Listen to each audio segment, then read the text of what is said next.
Manchester United and Manchester City in the Premier League is always a very entertaining derby that in recent seasons has significantly gone in favor of the Blues. However, this year's derby has a very different feel to it. That isn't necessarily because United have stepped up their game to match City's level, but it is because Pep Guardiola's men seem to be unable to secure a victory to save their lives over the past couple of months. With just one win in their past 10 games across all competitions, there is huge pressure on Manchester City. This also presents Ruben Amorim the glorious chance of getting one over their City rivals so early on during his career at Old Trafford.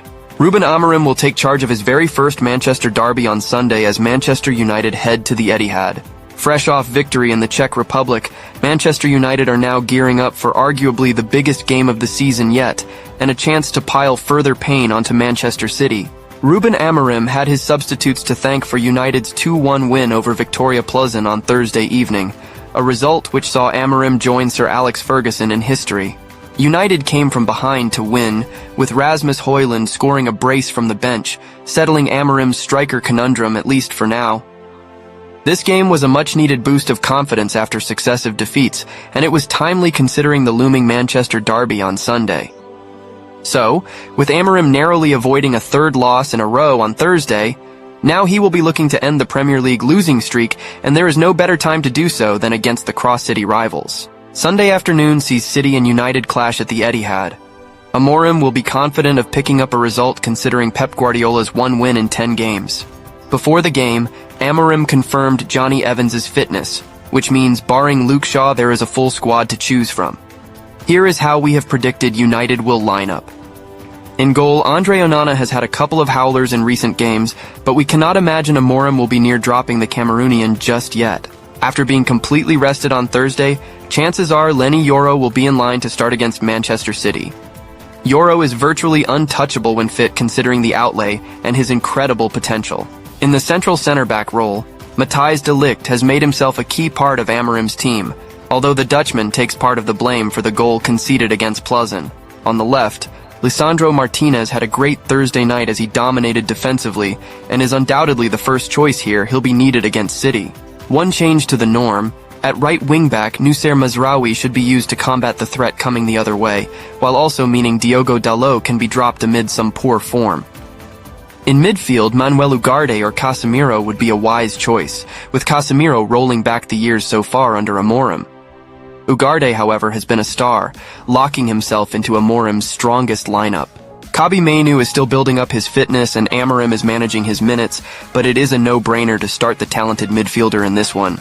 On the left, after a very impressive performance against Plzen, in which he won 100% of his duels and 100% of his tackles, Terrell Malaysia should start.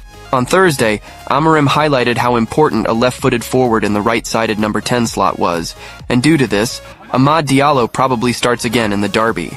Alongside Amad, we would like to see Bruno Fernandes. Putting United's two most creative players behind the striker just makes sense, especially with City's defensive frailties and absences. Rasmus Hojlund scored twice midweek and once last weekend, so we would be shocked if he was not starting through the middle on Sunday at the Etihad. The pace of Marcus Rashford could be an option in the second half against the weak City defense. Manchester City will welcome Manchester United to the Etihad, with Pep Guardiola battling a defensive crisis. Injury will seemingly rule out John Stones, Nathan Ake, and Manuel Akanji, while Rico Lewis is suspended following his red card at Crystal Palace last weekend. It means City will only be able to call on Kyle Walker, Ruben Dias, and Josko Gvardiol as recognized senior defenders.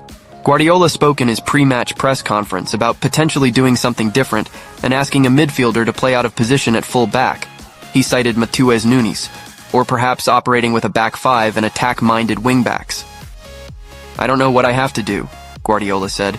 "Maybe some winger has to play as a fullback, or Matthias can play as a fullback, or maybe can play five at the back with wingbacks as wingers."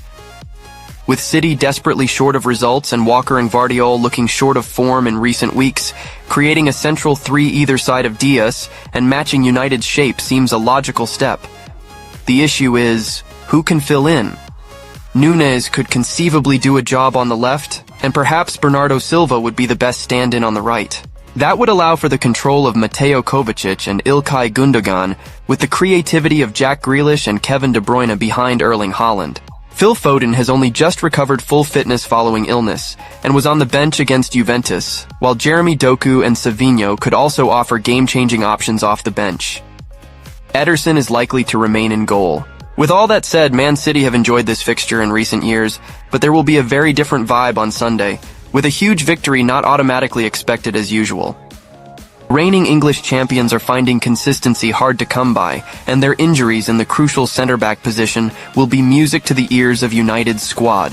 Amorim has secured a big win against Guardiola already this season, when Sporting CP thrashed City in the Champions League.